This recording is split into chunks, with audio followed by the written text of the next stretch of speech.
अस्सलाम वालेकुम। उम्मीद करता हूँ आप ठीक ठाक होंगे। डियर्स, आज का जो मेरा वीलॉग है that is about hair fall या हेयर लॉस।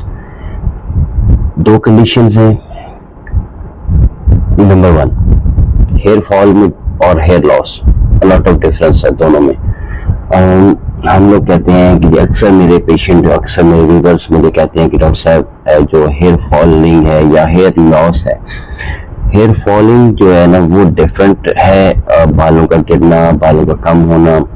ये चीजें कॉमन होती हैं। तो हेयर लॉस जो है ना उसमें बालों का ना होना या बाल का खत्म हो जाना है। कह सकते हैं कि जी hair loss is also called a disorder caused by an interruption of the body cycle of hair production. Means के जो बालों की ग्रोथ है वो इफेक्ट होगी या बॉडी मीन्स के यहाँ पे कि बाल प्रॉपर जो हेयर फॉर्मेशन या नहीं हो सकती, वहाँ पे फिर हेयर लॉस होता है, बाल गिरना, खत्म होना, यानी कि बालों का निकलना ना। तो ये चीज़ इसमें ये कॉमन है कि ये हेयर जो फॉलिंग है ये फीमेल मेल में कॉमन है और मोस्टली फीमेल्स बहुत वरीड होती हैं हेयर फॉलिंग के लिए कि जी हेयर फॉलिंग है डॉक्टर साहब, हेयर फॉलिंग के लिए काइंडली हमें ये बताएं, हेयर फॉलिंग के लिए हमें ये बताएं, हमें क्या करना चाहिए हेयर फॉलिंग। तो डिफरेंस मैं ये बता चलूँ आपको कि जो हेयर फॉलिंग है उसमें डिफरेंट जो हमारी जो with the passage of time हमारी जो एक फैक्टर्स हैं वो इन्वॉल्व होते हैं। सबसे पहला फैक्टर जो कि न्यूट्रिशनल इम्बैलेंसनेस है, गैर मुतवाज़न ग़िज़ा का इस्तेमाल, आर्टिफिशियल न्यूट्रिशनल इंग्रेडिएंट पे कंसिस्ट डाइट को हम स्किप करते हैं, हम नहीं देते, फास्ट फूड को प्रेफरेंस देते हैं और जंक फूड को प्रेफरेंस देते हैं, पिज़्ज़ा, शवारमा, बर्गर, व्हाटएवर। तो ये चीज़ें जो है ना बेनिफिशियल न्यूट्रिशनल इंग्रेडिएंट हमारी बॉडी को जो रिक्वायरमेंट होती है हमारी बॉडी को, तो वो नहीं मिल सकते, तो वहाँ पे हेयर फॉलिंग वन। इसके अलावा जो मोस्ट कॉमन जो चीज़ें हैं, जो फैक्टर या कॉजेज हैं डेवियर्स, उनमें स्ट्रेस सबसे टॉप पे है। स्ट्रेस का होना, वर्क स्ट्रेस हो गया, बिजनेस स्ट्रेस हो गया, घर की सो टेंशनें, जो आजकल जो जैसा कि एनवायरनमेंट चल रहा है उसकी वजह से स्ट्रेस का इन्वॉल्वमेंट होना, तो ये भी कॉमन एक बहुत बड़ी एक रीज़न है। स्टडी स्ट्रेस हो गया, व्हाटएवर, नींद का पूरा ना होना, लेट सोना। इसमें फिर मेन जो है डेवियर्स वो है excess use of Android device. Android device का इस्तेमाल ज़्यादा करना या misuse of Android device, उसकी वजह से भी हेयर फॉलिंग कॉमन है। लॉस ऑफ वाइटल फ्लूइड का यानी कि वेस्टेज होना या व्हाटएवर ये भी है, निकोरिया कैन बी द कॉज। इसके अलावा hormonal abnormalities most common reason है। Enteric fever, typhoid fever most common जो है जो एक इन्वॉल्वमेंट हो सकती है इसके लिए।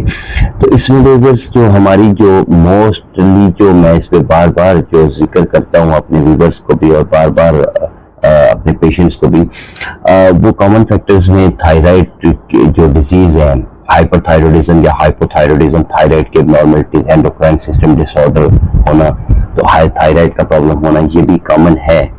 और इसके अलावा एलोपेशिया, एलोपेशिया कहते हैं कि जो कि राउंड शेप में बाल गिरते हैं उसको एलोपेशिया कहते हैं। वो जेनेटिकली भी होता है, जेनेटिकली इन्वॉल्वमेंट होती है, बट ज़्यादातर ये बता दूं कि जो वायरस मतलब एक किस्म का समझ लें कि फंगस टाइप होता है, एक दूसरे का कॉम जब हम यूज करते हैं तो उसकी वजह से भी इफेक्ट होते हैं कि वहाँ से भी हो जाता है। स्पेशली जो सैलून वगैरह पे हम हजामत वगैरह करवाते हैं, शेव वगैरह करवाते हैं, तो वहाँ पे या कटिंग वगैरह करवाते हैं कि इस किस्म का पेशेंट आ जाए फंगल टाइप का, तो उसकी ऊपर स्किन जो अफेक्टेड है उसका जो आपको वो पार्टिकल लग जाता है तो वहाँ पे ट्रांसफर हो जाता है, तो वहाँ पे भी होता है। ब्यूटी सैलून्स में भी है इस तरह का पॉसिबिलिटी हो। इसके अलावा जो मेन है, इसके अलावा हार्मोनल इम्बैलेंसनेस है। मैंने ऑलरेडी डिस्कस किया कि हार्मोनल एब्नॉर्मलिटी मोस्ट कॉमन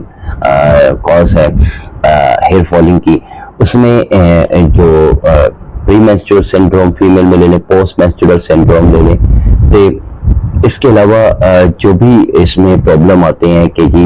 एक मैरिचुअल रिलेशन में सेपरेशन हो जाए या वो भी प्रॉब्लम हो सकती है। हार्मोनल एब्नॉर्मलिटी में मेल हो फीमेल हो में हार्मोनल चेंजेस वगैरह होना, उसकी वजह से प्रॉब्लम है। एंटेरिक फीवर की इन्वॉल्वमेंट हार्मोनल चेंजेस में बहुत ज़्यादा है टाइफाइड फीवर की वजह से। इसमें इसके अलावा फार्मास्यूटिकल जो ड्रग्स जो ख्वातीन ज़्यादातर मेडिसिन या मेडिकेटेड ऑयल या डिफरेंट प्रोडक्ट्स जो यूज करती हैं उसकी वजह से हो सकता है, सेल्फ मेडिकेशन की वजह से हो सकता है, एक्सेस मेडिसिन वगैरह का इस्तेमाल वगैरह। आयरन डेफिशिएंसी का एनीमिया उसमें वो कॉमन है, ये याद रखिएगा, आयरन डेफिशिएंसी का एनीमिया। नंबर 2 जो फॉलिक एसिड और B6 B12 की डेफिशिएंसी का एनीमिया, ये दोनों सेपरेट एनीमिया होते हैं। फीमेल में ये कॉमन होता है क्योंकि एज ऑफ प्यूबर्टी के बाद फिर बेनिफिशियल न्यूट्रिशन इंग्रेडिएंट की जो कंसिस्ट डाइट है वो नहीं लेती, तो उसकी वजह से वहाँ पे एनीमिया कॉमन होता है क्योंकि उनका प्री मेंस्ट्रुअल और पोस्ट मेंस्ट्रुअल सिंड्रोम वगैरह या कोई इश्यूज होते हैं,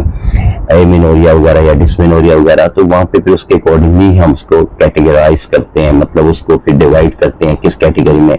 आते हैं, क्या आया, एमिनोरिया है, डिस्मेनोरिया है, वhatever वहाँ पे किसकी वजह से यहाँ पे प्रॉब्लम आ रही है। यहाँ पर एमसी में भी हेयर फॉलिंग बहुत ज्यादा होती है, वहाँ पे वजह क्या आयरन डेफिशिएंसी का हो सकता है, B6 B12 और फॉलिक एसिड की डेफिशिएंसी का हो सकता है क्योंकि वहाँ पे फर्टिलाइजेशन प्रोसेस हो रहा होता है और जाहिर बात है कि खुराक वगैरह नहीं खानी, मूड स्विंग्स वगैरह, तो ये कॉमन जो फैक्टर्स है वो मैं विकनेस है, बीमारी है, सिकनेस है, जो लोग ज्यादातर बीमार रहते हैं मुख्तलिफ किस्म के इम्यूनिटी सिस्टम डिसऑर्डर वगैरह, तो वहाँ पे भी हेयर फॉलिक जो है ना कॉमन हो सकती है। तो न्यूट्रिशनल इम्बैलेंसनेस या बेनिफिशियल न्यूट्रिशनल इंग्रेडिएंट की डेफिशिएंसी है, iron, magnesium, phosphorus, calcium, vitamin D वगैरह ये चीजें या B6 B12 वगैरह इसकी डेफिशिएंसी वगैरह हो तब भी एनीमिया की वजह से। और फिर ये इसके अलावा डिवर्स स्कैल्प जो इन्फेक्शन है, किसी किस्म की इन्फेक्शन वगैरह स्कल में हो, या मेनिंजेस जो कि हमारी मेम्ब्रेन है ऑफ आवर्स, जो ब्रेन की जो एक मेम्ब्रेन है इसकी इन्फेक्शन, मेनिंजाइटिस वगैरह हो जाए, या इसमें कोई स्वेलिंग या साइनोसाइटिस या कोई हेडेक के पेशेंट हो जिनको माइग्रेन वगैरह होता हो, migraine headache, depressive headache, gastric headache, digestive disorder, ये सारे कॉमन फैक्टर्स हैं। ऐसे जो कि ऑटो इम्यून डिसऑर्डर जिनमें पाया जाए कि इम्यूनिटी डिसऑर्डर वगैरह, तो इसमें मैं इम्यूनिटी डिसऑर्डर में ये बता चलूँ कि ऑटो इम्यून डिजीज टाइफाइड की वजह से, स्टफ के इन्वॉल्वमेंट, इन्फेक्शन, निमोनिया की वजह से, और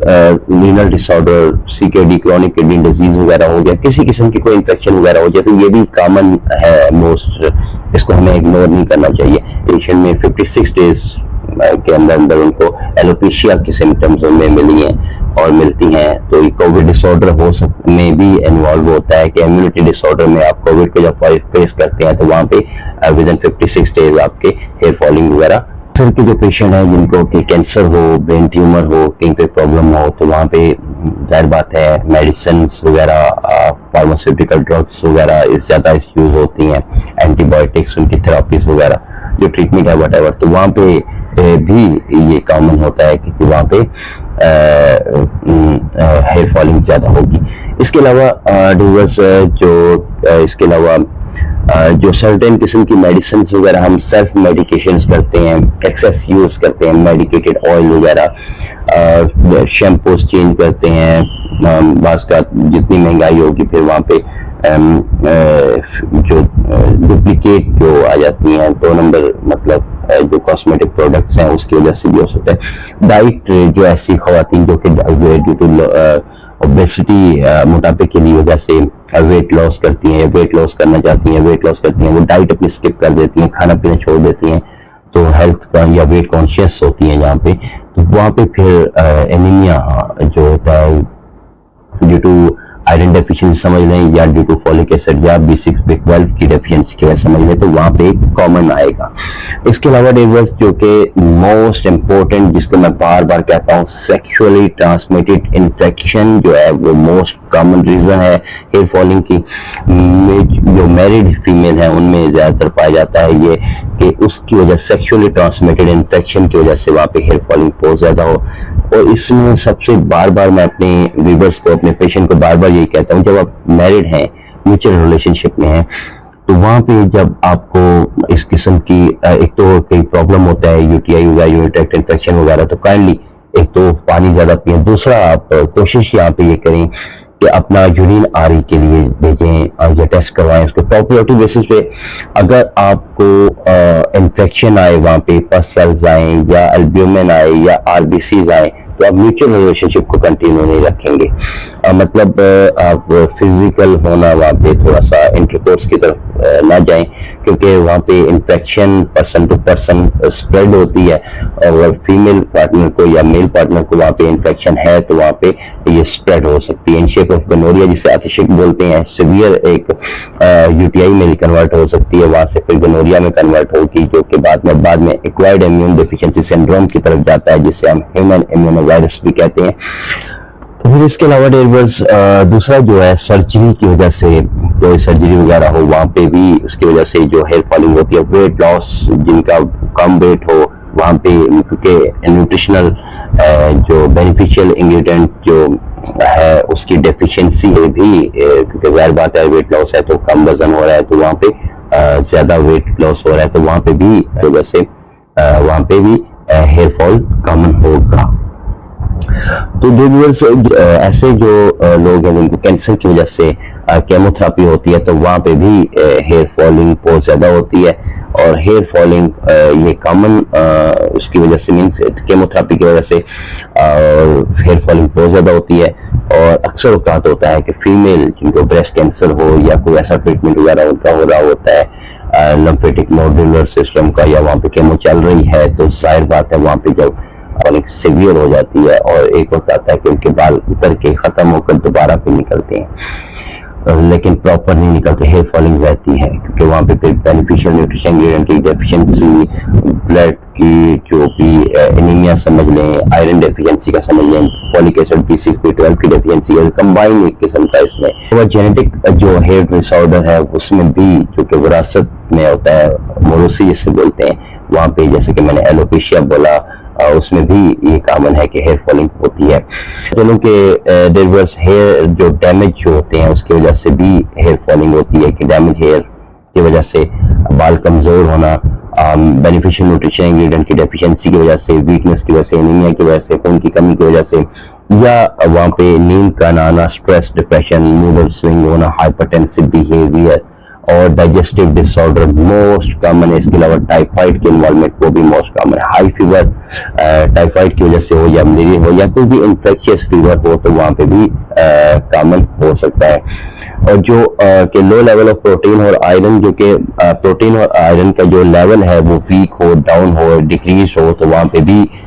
बॉडी में प्रोटीन नहीं हो, मतलब वेट लॉस हो, वेट मतलब बहुत ज्यादा कम वेट हो, तो वहाँ पे भी मोस्ट कॉमन है। डिहाइड्रेशन मोस्ट इम्पोर्टेंट है कि डिहाइड्रेशन, पानी का प्रॉपर इस्तेमाल ना करना, पानी को कम पीना, और ये भी है स्पेशली विंटर में, सर्दियों में ऐसी खवातीन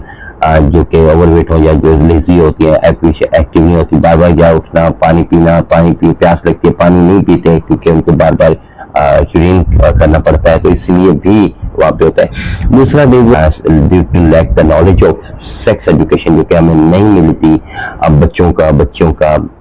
कॉन्फिडेंस लेवल बिल्डअप नहीं होता, तो वहाँ पे हमें प्रॉब्लम होती है बहुत ज्यादा, कि वहाँ पे जो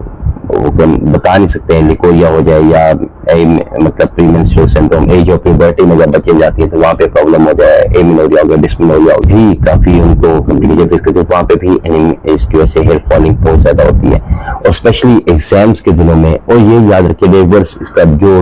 KG वैलिड ऑथेंटिक, यानी कि जो मोस्ट अच्छा जो ट्रीटमेंट है हेयर फॉलिंग का, बहुत अच्छा सक्सेसफुल ट्रीटमेंट भी होता है, लेकिन यूजफुल चीज है वो है कि आप बेनिफिशियल न्यूट्रिशनल इंग्रेडिएंट पे कंसिस्ट डाइट लें, मुफीद कुदरती ग़िज़ाई अज़्ज़ा से भरपूर खाना लें, खाक खुराक खाएं, फास्ट फूड, जंक फूड को तर्क करें, उसको अवॉइड करें लेने से, वॉक को रूटीन रखें, एंटीऑक्सीडेंट जितने भी आपने डाइट लेनी है उसमें जो सीजनल फ्रूट्स हो गए, जो आपके वुड्स का इस्तेमाल ज्यादा करें। और इसके अलावा जो मैं बार बार जोर देता हूँ वो यही है कि पानी का इस्तेमाल ज्यादा करें, और इसके अलावा सैलेड को इस्तेमाल ज्यादा करें, क्योंकि सैलेड बहुत जबरदस्त चीज है। सैलेड से ही मतलब हमें जो फॉलिक एसिड, आयरन और पोटेशियम, मैग्नीशियम, जितनी भी चीजें हमारी रिक्वायरमेंट पूरी हो जाती है।